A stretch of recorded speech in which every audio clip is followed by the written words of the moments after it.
Hello everyone. Today we will be diving into the genetic disease of hemophilia.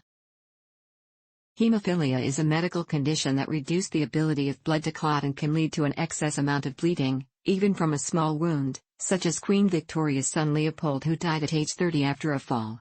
The condition is caused by a lack of coagulation factor, most commonly factors 4 and 8. There are 3 types of hemophilia: A, B, and C. Type A, lack of blood clotting factor 8, is the most common type, making up of 85% of cases. Type B, also known as Christmas disease, lack blood clotting factor 4. Finally, we have type C, which lacks the blood clotting factor 11, known as 11. Hemophilia is a sex-linked genetic disease caused by a mutation in a gene on the X chromosome. This mutation predisposes males to a greater likelihood of contracting the disease, while carrier women can potentially show symptoms but are uncommon.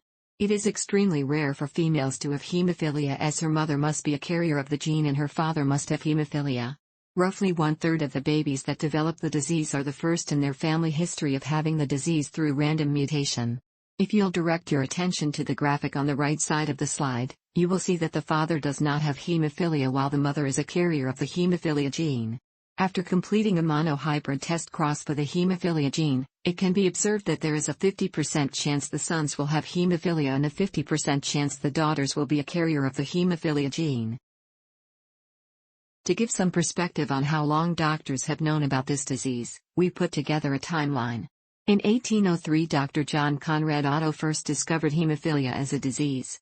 Then, in 1828, Dr. Schnollein and his student, Friedrich Hopf, gave the first diagnosis of hemophilia, originally called hemorophilia. Finally, in the 1920s, factor 1 deficiency was first identified and described by medical experts. Then, in the 1940s, factor 2 and factor 5 were identified. In 1947, Dr. Alfredo Pawlowski distinguished that there were 2 unique types of hemophilia, types A and B, which were discussed earlier in this video. In the 1950s, rare factor deficiencies of 5, 10, 11, and 12 were recognized.